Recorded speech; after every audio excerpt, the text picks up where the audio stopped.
예, 안녕하십니까. 오늘부터는 회계원리 문제풀이 반입니다. 예, 문제풀이기도 다 가 계시죠. 먼저 회계 기본 원리를 잠깐 말씀을 드리고 문제풀이를 하겠습니다. 예, 앞으로 잠깐 보세요.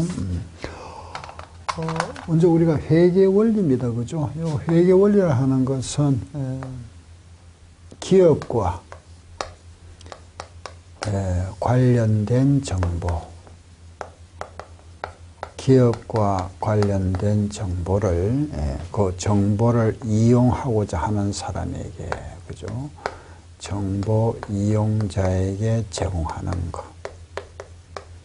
그래서 우리는 회계 원리를 하는 것은 기업과 관련된 정보를 그 정보를 이용하고자 하는 사람에게 제공하는 그 일련의 과정을 회계다 이렇게 말씀드렸죠. 그럼 여기 말하는 이 정보를 하는 겁니다. 그죠?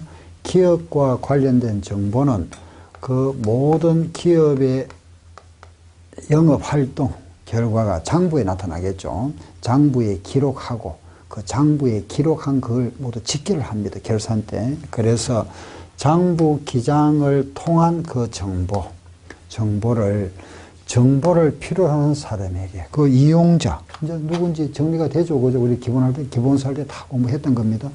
요 정보 이용자는 외부 정보 이용자와 내부 정보 이용자로 구분한다 그랬죠. 외부는 투자자, 주주를 말합니다. 투자한 사람, 기업에 투자한 사람, 투자자라든지 돈을 빌려준 사람이 있죠. 채권자, 그죠? 등등 많죠, 그죠? 투자자, 채권자라든가 세무서라든가 종업원도에 들어가고 거래처라든가 고객 등등 이런 외부 정보 이용자. 그리고 내부 정보 이용자라면은 경영자 또는 경영지회를 하기도 합니다. 그죠? 경영자에게 어떠한 기업과 관련된 정보를 제공한다. 그럼 이 기업과 관련된 정보를 제공하는 이걸 우리는 회계라 그랬죠. 회계다. 그죠? 그럼 기업과 관련된 정보는 장부기장을 통해서 나타나는데 이 장부기장을 줄여서 뭐라 하죠? 부기. 정보를 제공하는 이 일련의 과정을 우리 회계다. 그죠? 예. 그래서 부기와 회계의 관계를 하는 것은 부기라는 것은 장부기장의 단순 준말입니다. 장부에 기장한다는 게 준말이고 이것을 이제 이용자에게 제공하는 일련의 과정을 우리가 회계다 이렇게 표현합니다. 또 시스템 아시죠? 예. 그럼 여기 말하는 이 정보가 뭐냐? 이 정보의 요소 우리 공부했었죠, 그죠? 정보 요소는 뭡니까? 바로 자산, 부채, 자본, 수익, 비용. 그렇죠? 예. 이 정보 요소라는 것은 바로 자산, 부채, 자본, 그죠? 수익과 비용이다. 이게 정보의 요소, 기본 요소 5가지. 그죠? 자산, 부채, 자본, 수익, 비용. 아시죠? 물론 이 자산, 부채, 자본이라는 이 3가지 요소를 가지고 작성하는 표를 뭐라 하죠? 우리는 재무상태표. 그죠? 수익과 비용을 가지고 작성하는 표를 뭐라 하죠? 포괄 손익계산서라 하고 이 자본의 변동, 요 자본의 변동을 나타내는 걸 뭐라 하죠? 자본 변동표. 그리고 요 현금의 흐름, 현금이 들어오고 나간 거, 그게 이제 현금 흐름표라 그랬죠. 요게 이제 재무제표라 합니다. 요걸 가지고 작성하는 게 이제 결산보고서, 재무제표 그랬죠. 그럼 이 자산, 부채, 자본, 수익표 우리 집계를 합니다. 이걸 하기 위해서 이제 모든 기장을 우리가 장부에 기록합니다. 그죠? 기업의 영업활동 결과를 장부에 기장하고 그것을 이제 집계를 하죠. 그게 바로 집계를 한 결산보고서가 기업의 정보가 되는 겁니다. 그죠? 정보.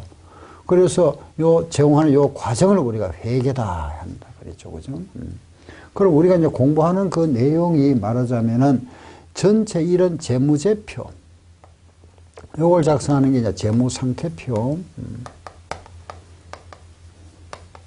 수익과 비용은 이제 손익계산서죠. 포괄 손익계산서.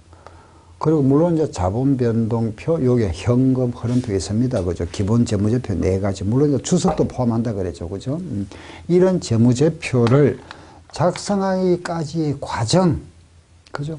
그 전체 과정 흐름, 그걸 잠깐 우리가 정리를 하고 이제 정리를 하고 나서 이제 하나하나 요 자산에 대한 거, 부채에 대한 거, 자본, 수익, 비용, 요 과정으로 딱 정리하면은 회계 원리 과정이 다 끝나보죠. 그죠? 그럼 이제 우리 첫 시간이니까 전체 흐름을 알아봐야 되겠죠. 재무제표가 작성되기까지의 과정. 즉, 장부에 기장하는 과정이다. 그래 보시면 됩니다. 간단하게 말씀드리면, 그죠? 우리가 이제 어떤 거래가 발생되면 일단 거래를 뭐 해야 되죠? 붕괴를 해야 되잖아. 그죠? 붕괴를 해서 장부에 기장합니다. 그죠? 그 과정을 제가 적거든요. 흐름은 아시겠죠? 그죠? 요래해서 일단 이 부분 한번 보세요. 그러면은, 자, 거래가 발생합니다. 그죠? 거래. 거래라는 것은 기업의 모든, 그죠? 요 거래라는 것은 기업의 영업 활동입니다. 그죠? 물건을 사고 팔고, 그죠? 돈을 빌리고 빌려주고, 주식을 발행하고 취득하고, 은행에서 돈을 차입하고 또 상환하고 또 사채를 발행하고 갚아주기도 하고 상환하기도 하고 이런 모든 거래, 이런 거래가 발생하면은 일단 거래를 우리는 장부에 기장합니다. 그죠? 요 거래를 장부에 기장하는데 그 장부가 뭐죠? 그렇죠. 분계장. 분계장이라는 장부에 기장합니다.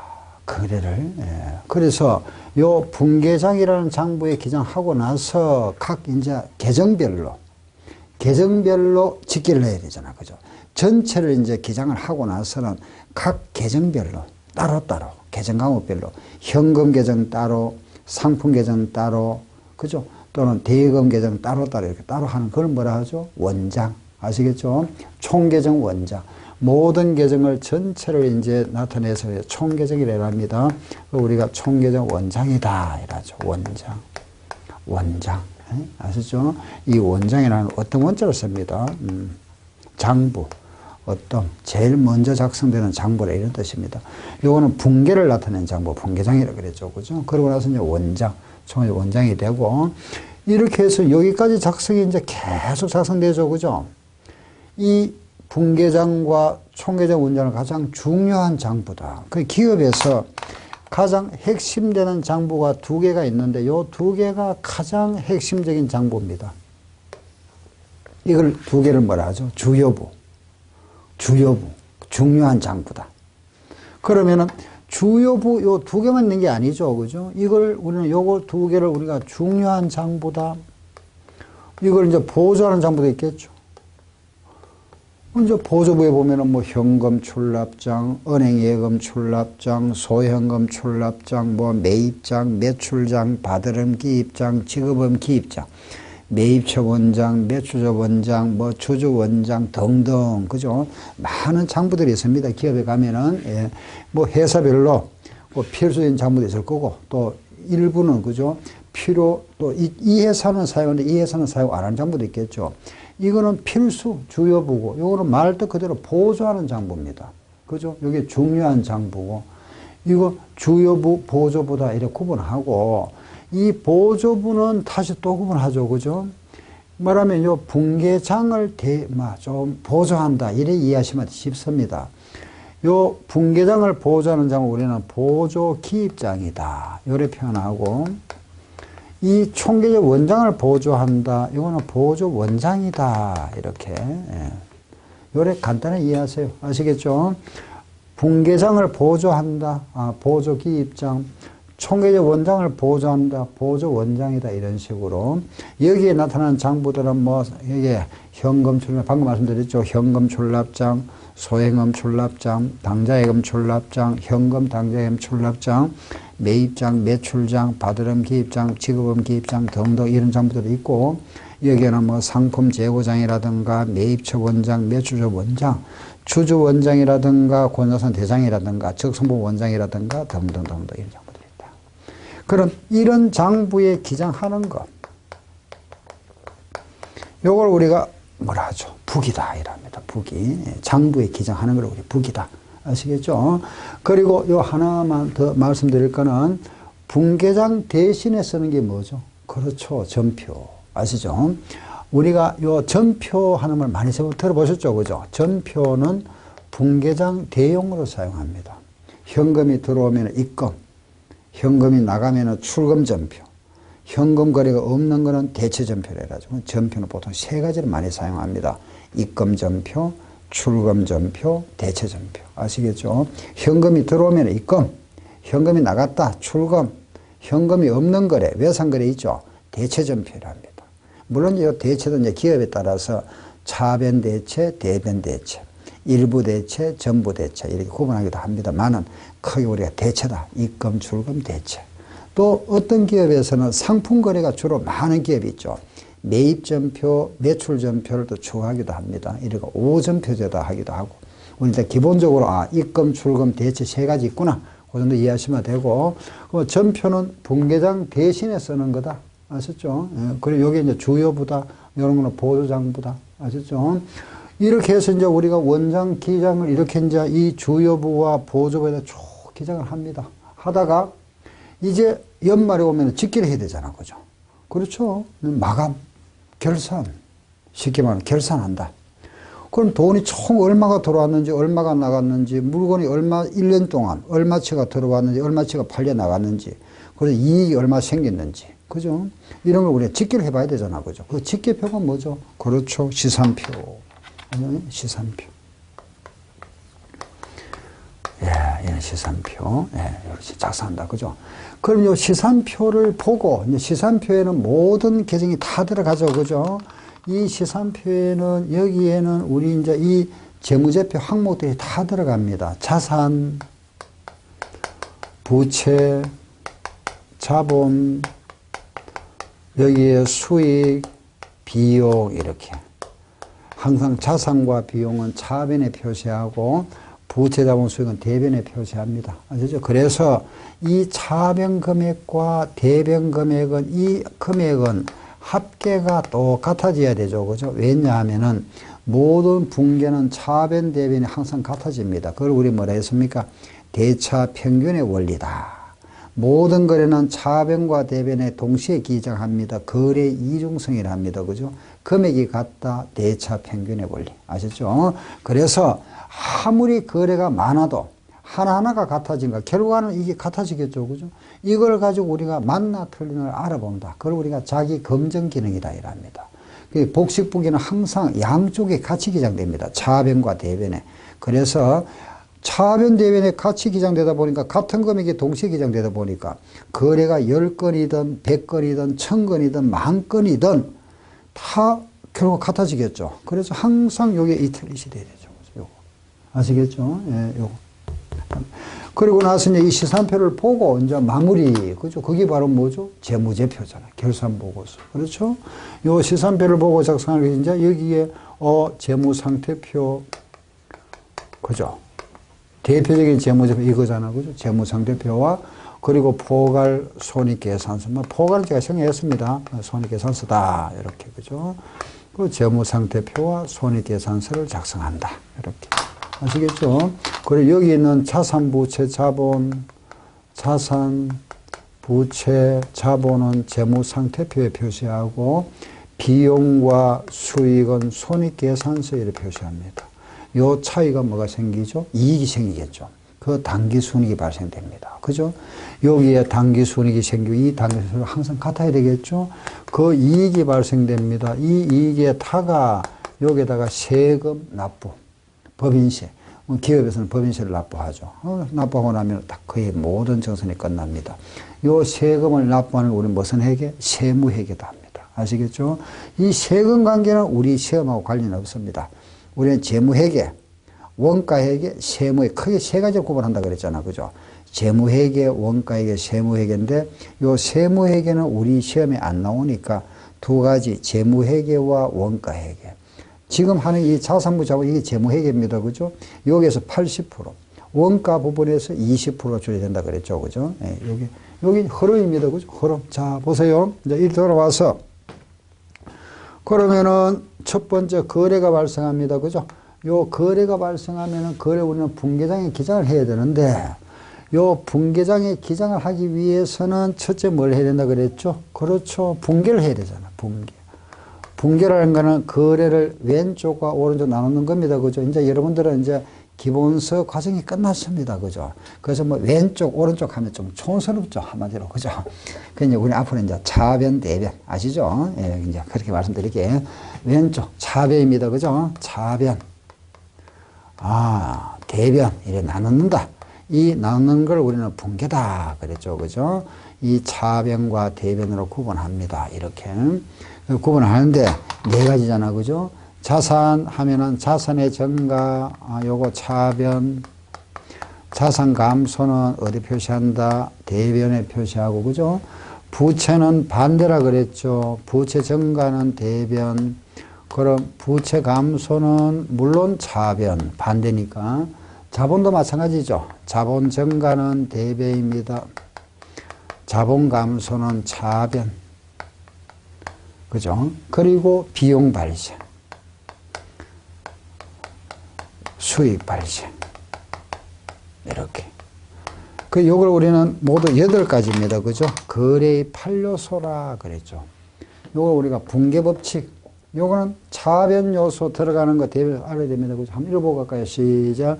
자산 증가, 부채 감소, 자본 감소, 비용 발생. 대변 요소. 자산 감소, 부채 증가, 자본 증가, 수익 발생. 그 자산 증가는 차변인데 부채는 반대, 자본도 반대입니다. 증가를 대변에 표시합니다. 아시죠? 비용은 차변, 수익은 대변에 표시. 이건 이제 거래의 8요소 분계 법칙이죠, 그죠? 여기다가 분계를 해서 요 분계를 보고 기입하는 장부를 분계장애를 한다, 그죠? 그러고 나면은 각 계정별로 나누어 주는데 그걸 뭐라 하죠? 원장. 그리고 요걸 이제 주여부로 하고 요걸 이제 보조 역할을 하는 보조부가 있고 요 분계장에서 총계정장에 옮기는 절차 요걸 우리는 정기한다 그죠? 정기 옮겨서 기록한다 이런 표현하고 원장에서 시산표 옮기는 걸 또 뭐라 하죠? 이기한다 이런 표현합니다. 옮겨서 기장한다. 그죠? 요게 흐름입니다. 이게 이제 계속 반복되죠. 1년에 적어도 한 번씩. 그죠? 결산을 갖다 1년에 뭐 2번 하는 기업도 있을 거고. 그죠? 1년에 또 분기별로 1, 4분기, 2, 4분기, 3, 4분기 사이에 나눠서 4번 하는 기업도 있을 거고. 그죠? 예. 매월 해볼 수도 있고. 물론 이제 우리나라에서는 기본적으로 세금은 1년치 세금을 일시불 납부를 원칙으로 합니다. 그죠? 1년 동안 벌어들인 돈을 법인세를 일시에 납부하는 걸 원칙으로 하죠. 그죠? 부가가치세 같은 경우는 이제 6개월씩 끊습니다. 1개월이 끊어지만 이제 법인세 같은 경우는 1년치 법인세나 소득세, 개인이 벌어들이는 소득세, 법인이 벌어들이면 법인세라 합니다. 그 세금은 1년에 한 번 징수하는 것을 원칙으로 합니다. 물론 이제 부담이 되잖아요, 그죠? 예, 물론 이제 중간에 조금 미리 선납할 수 있죠. 중간 예납 제도 하는 게 있습니다. 예, 그렇지만 이제 기본적으로 1년에 한 번 내는구나. 1월 1일부터 12월 말까지의 벌어들인 소득에 대해서 법인세를 내는데 평균 몇 프로 내느냐? 한 20% 됩니다. 많죠, 그죠? 세금이. 내가 1년 동안 만약에 1억을 벌였다. 2천만 원 세금 냅니다. 그게 평균 나오는 이제 법인세입니다. 기업에서는 법인세 한 20%. 개인은 얼마 낼까요? 개인은 소득에 따라 다릅니다. 법인세는 거의 평균적인 20%인데 소득은 개인의 소득 금액에 따라 달라집니다. 최하 6%에서 최고 38%까지 있습니다. 간단히 말씀드릴까요? 우리가 이제 1년 동안 소득이 1,200만 원 이하면은 세금이 6%입니다. 아시겠죠? 기본적으로 제가 그냥 기본 거는 빼겠습니다. 4,600만 원 기조입니다. 이하되면 요거는 15%입니다. 세율이. 그리고 8,800만 원 이하. 요거 초과하고 24%입니다. 1억 5천만 원 이하. 1년 동안입니다. 세금이. 요게 35%입니다. 1억 5천만 원을 초과하면은 연봉 1억 5천만 넘죠. 그죠? 그럼 이게 38%. 물론 이제 약간 공제 있습니다. 예, 공제가 있습니다만 일단 기본적으로 세율은 이래 됩니다. 아시겠죠? 그런데 6에서 최고 몇 프로죠? 38%다. 소득세는 이래 돼 있구나. 이래 아시면 됩니다. 그럼 소득이 개인의 소득, 이거 소득뿐만 아니고 우리가 이제 소득하면은 근로소득 있잖아요. 대표적인 거, 그죠? 일을 해서 월급 받는 소득도 있고, 또 뭐가 있나 하면은 로또 복권에 당첨했습니다. 그죠? 이런 거. 기타 소득. 그죠? 이런 어떠한, 또 퇴직금 받는 게 있죠. 퇴직 소득도 있고. 소득도 여러 가지입니다. 이배사, 건영기, 태양, 이래가지고 8가지입니다. 이자소득, 배당소득, 사업소득, 근로소득, 연금소득, 기타소득, 퇴직소득, 양도소득 이렇게 해서 아무튼 요런데 법인세는 평균 20% 정도 된다. 그래 이해하세요. 아시겠죠? 그냥 상식적으로 뭐 자세한 거는 이제 나중에 여러분들이 아실라이라면 인터넷에 검색하면 되죠. 그죠? 그 들어가면은 자세하게 금액이 다 딱 나옵니다. 아셨죠? 아, 요렇구나. 그 세금을 내고 나면은 그의 모든 순서이 다 끝납니다. 아시겠죠? 이게 이제 매년 반복되죠. 순환. 그래서 이걸 우리는 순환 과정이라 이랍니다. 회계의 순환 과정, 이게 반복되는 과정. 요게 이제 전체 흐름이죠. 그죠? 장부기장의 전체 흐름. 아, 이래 장부가 이래 작성되는구나. 세금 내고 나면 끝난다. 이게 계속 반복됩니다. 아시겠죠? 예, 반복되는데, 우리가 이제 이 순환 과정은 이제 기본 원리 과정입니다. 하고 나면은 이제 우리는 이제 세목별, 여기에 말하는 자산에 대해서 부채 자본 하나하나 우리 해왔잖아. 그죠? 자산, 부채, 자본, 수입 비용에 대해서 하나하나씩 이제 정리를 하게 됩니다. 전체적인 흐름을 이해하시고 나면. 아셨죠? 예. 그래서 이제 요 순환 과정에서 문제가 적게는 보통 한 3문제에서 많게는 한 5문제, 6문제까지 출제가 됩니다. 근데 우리 지금 이제 이번에 이제 19회죠. 그죠? 12회 때 같은 경우는 여기서 한 12문제가 나온 적이 있습니다. 좀 잘못 나왔죠. 그죠? 여기서 나오는 문제는 그렇게 어렵지는 않습니다. 기본 원리이기 때문에. 그래서, 요 과정이구나.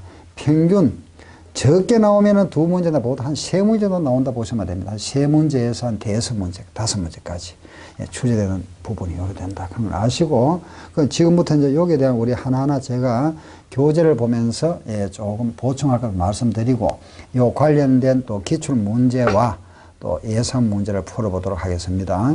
다 같이 이제 여러분들 이제 교재를 한번 보시기 바랍니다. 이제 기본 설명은 이런 정도로 정리를 하시고 11페이지 한번 보세요. 여러분들 갖고 계시는 교재입니다. 11쪽입니다. 예. 찾았습니까? 예.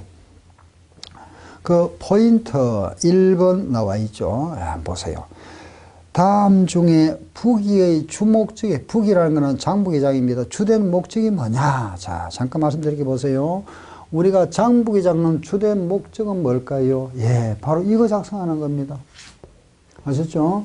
요거는 12월 30일 일정 시점의 재무 상태, 일정 기간 동안의 경영 성과다. 이렇게 표시합니다. 다 같이 12월 30일 현재니까 일정 시점의 재무 상태와 일정 기간 동안 1년 동안의 경영 성과다. 그래서 가장 잘 표현되어 있는 게 이제 3번이죠. 예, 3번 아시겠죠?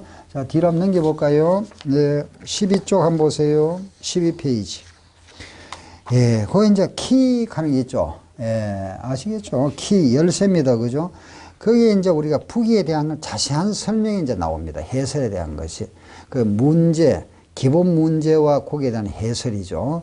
부기란 장부기입의 줄임말이다. 그죠? 재산의 정감 변화를 일정한 원리 원칙에 따라 기록 계산 정리하여 그 원인과 결과를 밝히는 방법을 말한다.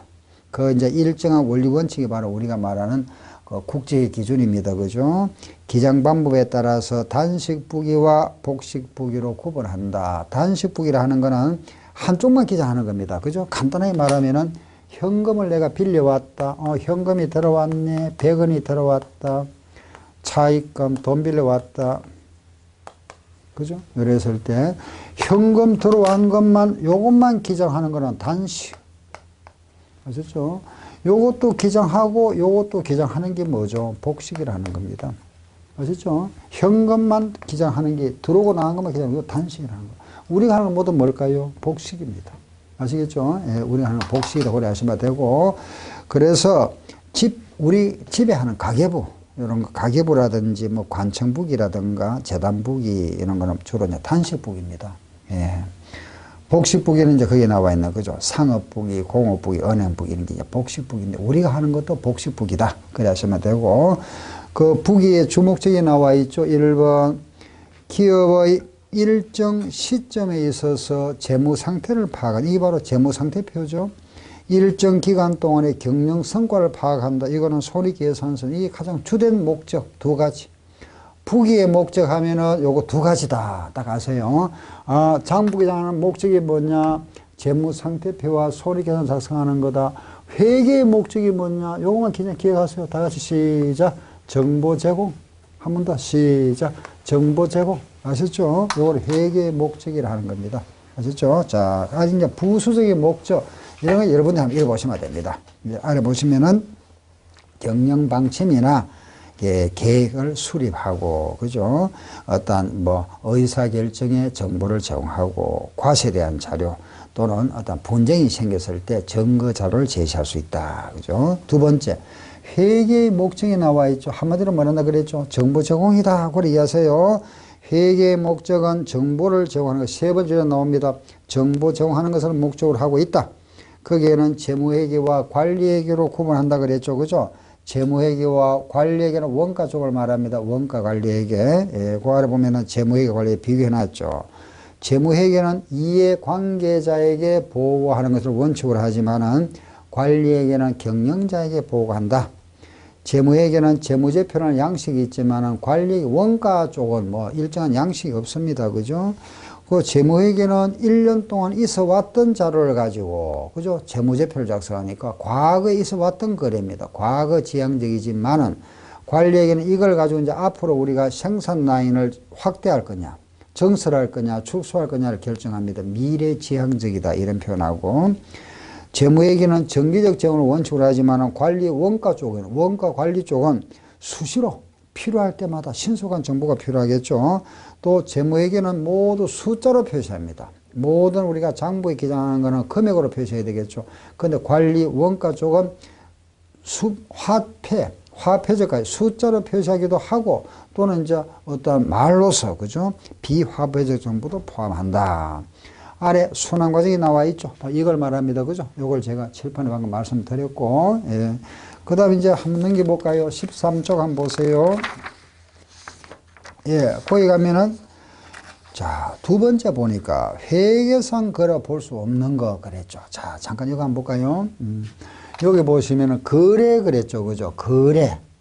우리가 거래를 하는 것은 모든 기업에, 그죠?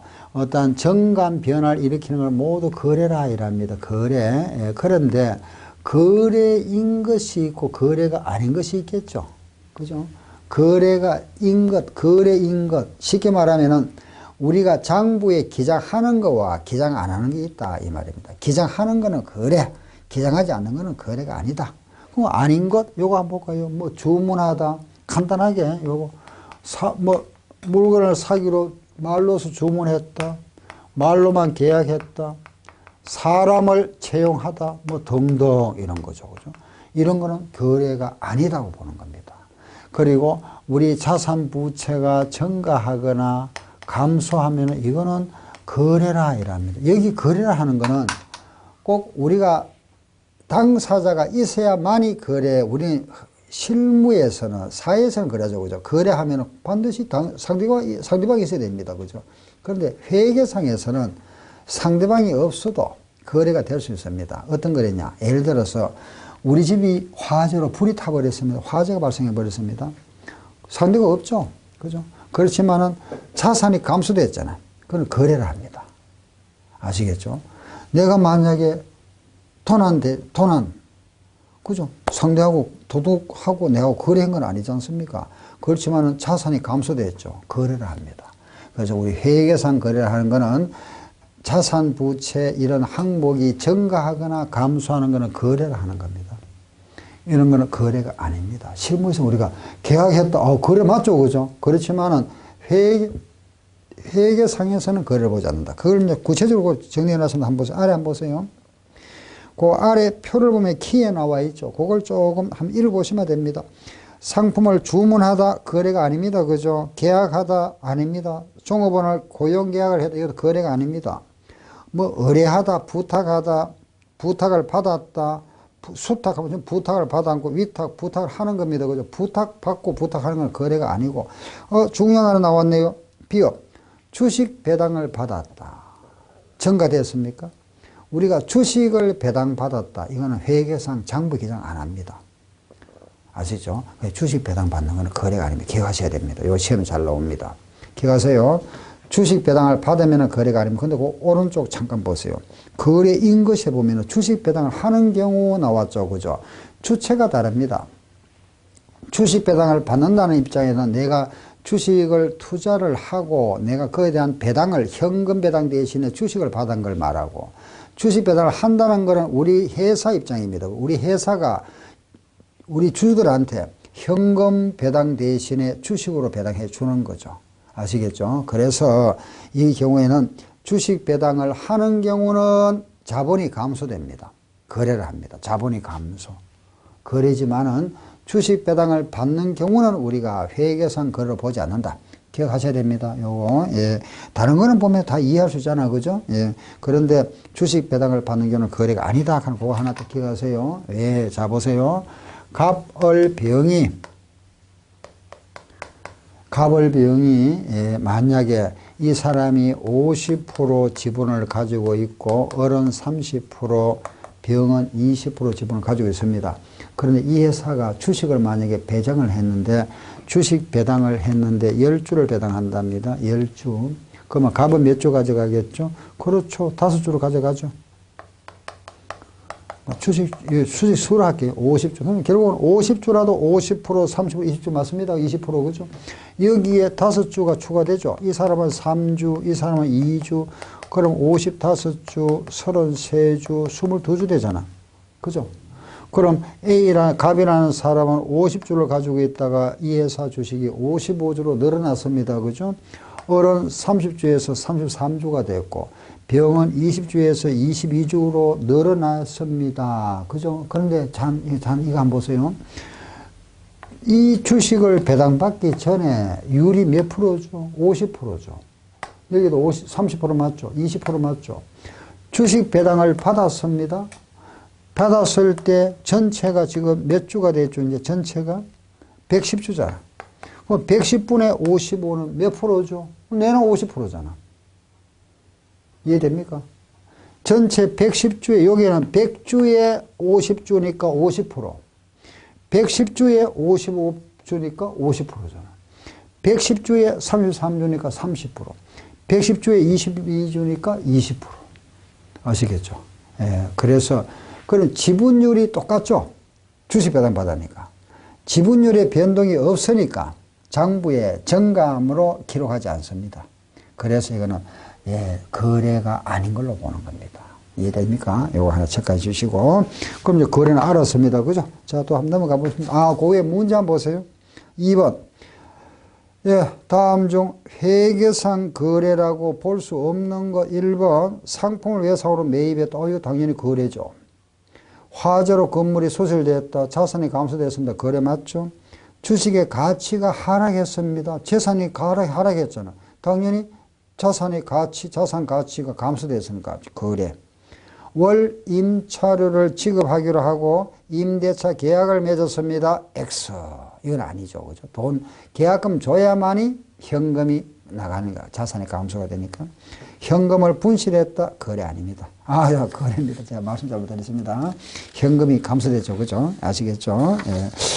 자, 그 잠깐 넘겨볼까요? 14쪽에 보니까, 예, 요거 나와서 보세요. 여기서 하나만 더. 이제 요거는 아시죠? 그죠? 그럼 요 거래가 되는데, 요 거래인 것을 다시 우리가 구분합니다. 세 가지로. 이걸 교환거래냐, 손익거래냐, 혼합거래냐, 이렇게 세 가지로 구분하죠. 그죠? 교환거래, 손익거래, 혼합거래. 크게 중요하지 않습니다. 옛날에 한번 나왔으니까. 예, 그렇지만 기본적으로 우리 알고 가야 되니까 보세요. 교환거래를 하는 거는 그 분계상의 계정 과목이 자산이나 부채나 자본이 생기면은 요거는 교환거래라 이랍니다. 아셨죠? 그 분계의 수입 비용이 나오면 요거는 손익거래라 이랍니다. 한변에 차변이나 대변에 그 한쪽에는 자산이 나오더라도 보지 않습니다. 그 집세를 받았다. 그럼 현금은 안 보고 집세라는 수익이 발생했죠. 그러면 손익거래 이래버립니다. 아시겠죠? 자, 요거는 자산부채, 자산이 나오든 부채가 나오든 자본의 요 안에서 나오는 거는 교환거래.